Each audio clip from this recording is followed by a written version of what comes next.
Hello friends, welcome back to my channel. இன்றைக்கி நாம் பார்க்கக்கூடிய வீடியோஸ் என்ன அப்படின்னாக்கல, அதாவது வெயில் காலத்தினுடைய தாக்கம் வந்து இப்போ ரொம்ப அதிகமாக இருக்குது. சம்மரில் வந்து பார்த்தீங்கன்னா நிறைய பயிர்களை வந்து எப்படி வந்து பாதுகாக்கிறது, ஸோ என்ன மாதிரியான உரம் நிர்வாகம் கொடுக்கறது, எப்படி வந்து அந்த பயிர்களை வந்து மகசூலை வந்து அதிகப்படுத்துறது அப்படின்னு சொல்லிட்டு விவசாயிகள் வந்து நிறைய கஷ்டப்பட்டுட்டு இருக்காங்க. ஸோ அந்த மாதிரி இருக்கக்கூடிய ஒரு சூழ்நிலைக்கு தான் நாம் இப்போ ஒரு வீடியோ வந்து நம்ம போட்டிருக்கோம். ஸோ அதில் வந்து நம்ம என்னென்னவெல்லாம் செய்யலாம், ஸோ அந்த மாதிரி செய்கிறம்போது எப்படி வந்து மகசூலை அதிகப்படுத்தலாம், இருக்கக்கூடிய பயிர்களை வந்து எப்படி பாதுகாத்துக்கலாம் அப்படின்னு சொல்லிட்டு தான் நம்ம வந்து இந்த வீடியோவில் வந்து நம்ம ஃபுல்லாக சொல்லியிருக்கோம். ஃபர்ஸ்ட் ஆஃப் ஆல் வந்து நம்ம இந்த சம்மருக்கு ஏற்ற வகையான ஒரு ரகங்களை வந்து நம்ம தேர்வு செய்யணும். அதே மாதிரி அந்த ட்ரவுட் வறட்சியை தாங்கி வளரக்கூடிய ரகத்தை பயிர்களை தேர்வு செஞ்சு நம்ம வந்து பயிரிட வேண்டும். ஏன்னா தண்ணியினுடைய பற்றாக்குறை வந்து அதிகமாக இருக்கும். ஸோ அதற்கு ஏற்றால் போல் நம்ம அந்த வெரைட்டி வந்து பயிர்களை வந்து நம்ம தேர்வு செஞ்சு போட்டோம்னாக்கல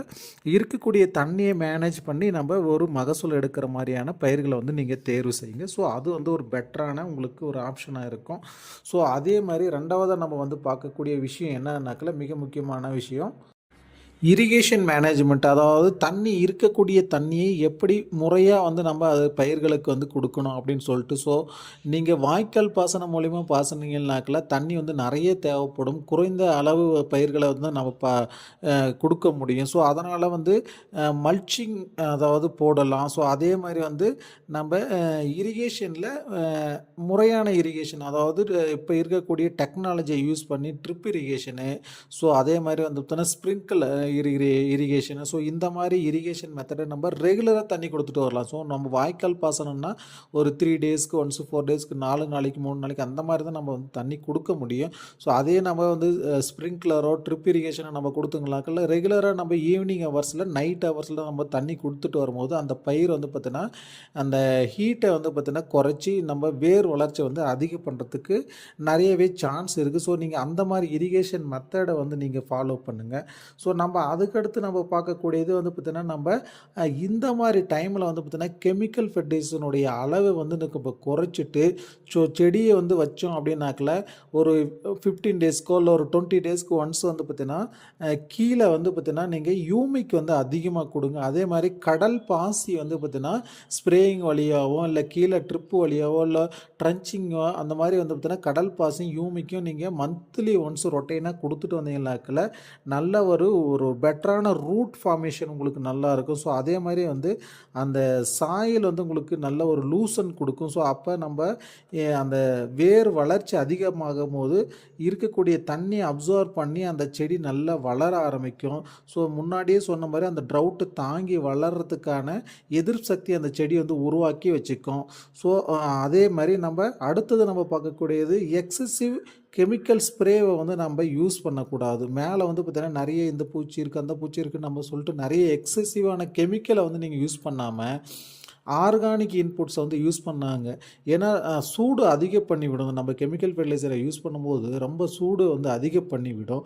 ஸோ அப்போ வந்து ஆட்டோமேட்டிக்காக அந்த செடி வந்து பார்த்திங்கன்னா வளராமல் அப்படியே ஒரு ஸ்ட்ரெஸ்ஸில் வந்து அரெஸ்ட் ஆகி நின்றோம். ஸோ அதே மாதிரி நம்ம கெமிக்கல் யூஸ் பண்ணுறதை அவாய்ட் பண்ணிவிட்டு ஆர்கானிக் இன்புட்ஸை வந்து யூஸ் பண்ணுங்கள். மைக்ரோநியூட்ரியன்ட் அதிகமாக கொடுங்க. அதாவது நுண்ணூட்டச்சத்துக்கள்னு சொல்லக்கூடிய மைக்ரோநியூட்ரியனோட தேவைகள் வந்து ரொம்ப அதிகமாக இருக்கும் சம்மர் டைமில். ஸோ கீழே வந்து பார்த்திங்கன்னா போரான் ட்ரன்ச்சிங் கொடுக்கறது, மேலே வந்து பார்த்திங்கன்னா ஆல் மைக்ரோநியூட்ரியன்ட் மிக்சரை வந்து ஸ்ப்ரேயிங்கில் கொடுக்குறது. எக்ஸாம்பிள் பனானாவுக்கெல்லாம் வந்து பார்த்திங்கன்னா நல்லாவே சிம்டம்ஸ் தெரியும். நிறைய கிராப்பில் வந்து பார்த்திங்கன்னா சம்மரில் அந்த ஜிங்க் டெஃபிஷியன்சி, போரான் டெஃபிஷியன்சினுடைய சிம்டம்ஸ் நிறைய தென்படும். ஏன்னா வாழையிலெல்லாம் வந்து பார்த்திங்கன்னா அந்த இலையே வந்து பார்த்திங்கன்னா ஓப்பன் ஆகாமல் அப்படியே சுருண்டு இருக்கும். கீழே அந்த ட்ரங்க் போர்ஷன் வந்து வெடிக்க ஆரம்பிச்சிடும். ஸோ இது எல்லாமே போரான் டெஃபிஷியன்சினுடைய சிம்டம்ஸ் தான். மேலே வந்து ஸ்ப்ரேயிங்கில் போரான் கொடுக்கலாம், லிட்டருக்கு 1 கிராம் போட்டு. கீழே ட்ரன்ச்சிங் அதே மாதிரி நம்ம கொடுக்கலாம். ஸோ இப்படியெல்லாம் நம்ம வந்து ஃபாலோ பண்ணுற போது வந்து நம்ம அந்த கிராப்பை வந்து பார்த்திங்கன்னா நல்ல ஒரு பெட்டராக எடுக்க முடியும்.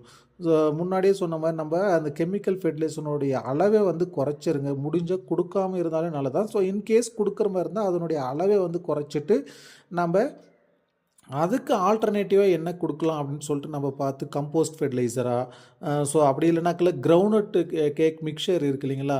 எ எல்லாமே அதாவது கேக் வகையான மிக்சர்ஸ் எல்லாமே வந்து நீங்க மிக்ஸ் பண்ணி கீழ செடிக்கு குடுக்கலாம். நீம் கேக்கு, புங்கம் கேக்கு, கிரவுண்ட்நட் கேக்கு, ஸோ இந்த மாரி கேக் வகையான மிக்சர் பண்ணி செடிக்கு கொஞ்சம் கொஞ்சம் குடுத்துட்டு வரலாம். அப்படி குடுக்கும்போதுமே நல்ல ஒரு பெட்டரா ஈல்டு எடுக்க முடியும். அப்படி இல்லைனாக்கா கிரவுண்ட்நட் கேக் மட்டும் கடலை புண்ணாக்கு மட்டும் நல்ல ஒரு 1 வீக் வந்து அத நல்லா ஃபெர்மெண்ட் பண்ணி தண்ணீல நல்லா போட்டு மிக்ஸ் பண்ணிட்டு ஃபெர்மெண்ட் பண்ணிட்டு அத குடுத்தீங்கனாவே, நல்ல செடிக்கு வந்து நல்ல ஒரு குளிர்ச்சியான ஒரு சீதோஷண நிலையை உருவாக்கி குடுக்கும். அது மட்டும் இல்லாம கீழ நல்ல ஒரு பெனிஃபிஷியல் மைக்ரோப்ஸ் வந்து ஃபார்ம் ஆக ஆரம்பிக்கும். நீங்க கெமிக்கல் ஃபெர்டிலைசரே குடுக்கவே தேவையில்ல. இந்த மாரி நீங்க குடுத்து பாருங்க. நல்ல ஒரு செடி டிஃபரன்ஸ் தெரியும். உங்களுக்கே வந்து நல்ல சேஞ்சஸ் தெரியும். குரோத் நல்லா இருக்கும். ஸோ, இந்த சம்மர் டைமில வந்து கண்டிப்பா நம்ம இது செய்யக்கூடிய ஒரு விஷயம். அடுத்தது நம்ம பார்க்குறது, அதாவது மல்ச்சிங்ன்னு சொல்லக்கூடிய மூடாக்கு, அதாவது நேச்சுரல் மூடாக்கா இருக்கலாம். அப்படி இல்லைனாக்கா நீங்க பேப்பர் மல்ச்சிங் ஷீட் போட்டு வந்து பார்த்தீங்கன்னா பயிர் செய்யலாம். அந்த பேப்பர் மல்ச்சிங் அப்படின்றது வந்து எந்த மெத்தட் என்ன மாரியான பேப்பர் போடணும்னாக்கா, மேலே வந்து பார்த்தீங்கன்னா ஒயிட் கலரா இருக்கணும். அதுக்கு அடியில இருக்கக்கூடிய லேயர், அதாவது சாயலுக்கு பக்கம் இருக்கக்கூடிய லேயர் வந்து பார்த்தீங்கன்னா பிளாக் கலரா இருக்கணும். அப்பதான் என்ன பண்ணும் அப்படின்னாக்கா, அந்த டெம்பரேச்சரை வந்து அப்சார்ப் பண்ணி அந்த ஹீட்டை வந்து சாயலுக்கு வந்து கொடுக்காம இருக்கும். ஸோ அந்த மாதிரி மல்ச்சிங் ஷீட்டை வந்து நீங்கள் யூஸ் பண்ணுங்கள். அப்படி இல்லைனாக்கில் நேச்சுரல் மல்ச்சிங் இந்த இலை தலைகளை வந்து பார்த்தீங்கன்னா செடி அந்த வேர் பகுதி சுற்றியூர் நீங்கள் போட்டு விடுங்க. அப்படி பண்ணும்போது வந்து பார்த்தீங்கன்னா அந்த ஒரு கூலிங் கிளைமேட்டை வந்து உருவாக்கும். வீட்ஸ் கண்ட்ரோல் ஆகும். அதே மாதிரி நம்ம அங்கே ஒரு ஹார்ம்ஃபுல் கிளைமேட்டை வந்து பார்த்திங்கன்னா உண்டு பண்ணும். ஸோ செடி வளர்கிறதுக்கான ஒரு பெட்டர் கிளைமேட்டை வந்து மைக்ரோ கிளைமேட்டை உருவாக்கி கொடுக்கும். ஸோ இதை வந்து கண்டிப்பாக நீங்கள் ஃபாலோ பண்ணுங்கள். ஸோ இந்த மெத்தட் வந்து பார்த்திங்கன்னா நம்ம நல்ல ஒரு செடியை வளர்கிறதுக்கான ஒரு பெட்டர் ஒரு சீதோஷ நிலையை வந்து உருவாக்கி கொடுக்கும். ஸோ அடுத்தது நம்ம வந்து பார்க்கக்கூடிய விஷயம் வந்து பார்த்திங்கன்னா நிறைய வந்து பார்த்திங்கன்னா ஆர்கானிக் ஆர் பயாலஜிக்கல் இன்புட்ஸை வந்து நம்ம யூஸ் பண்ணணும். ஸோ ஆல்டர்னேட்டிவாக கெமிக்கல் யூஸ் பண்ணுறதுக்கு இது ஆல்டர்னேட்டிவாக நீங்கள் வந்து பார்த்திங்கன்னா எக்ஸாம்பிள் பஞ்சகாவியை யூஸ் பண்ணலாம், மீன் அமிலம் யூஸ் பண்ணலாம். முன்னாடியே சொன்ன மாதிரி நம்ம யூமிக்கி இது மாதிரி இதெல்லாமே நம்ம யூஸ் பண்ணும்போது கண்டிப்பாக வந்து பார்த்தீங்கன்னா அந்த செடி ஒவ்வொரு ஸ்டேஜுக்கு ஏற்றவாறு நீங்கள் மீன் அமிலமெல்லாம் கொடுக்கும்போது நல்ல ஒரு ஃப்ளவரிங் செட் ஆகும். நல்ல ஃப்ரூட்டிங் குவாலிட்டி நல்லாயிருக்கும். ஸோ அது எல்லாமே யூஸ் பண்ணி பாருங்கள். ஸோ அடுத்தது நம்ம வந்து பார்க்கும்போது நம்ம இது எல்லாமே ரெகுலராக நம்ம ஃபாலோ பண்ணிட்டு வரும்போது நம்ம ஒரு பெட்டரான ஈல்டை வந்து நம்மளுக்கு கிடைக்கும். ஸோ இது எல்லாமே யூஸ் பண்ணி பாருங்கள் எப்படி இருக்குது ரிசல்ட் இருக்குன்னு. Thank you friends.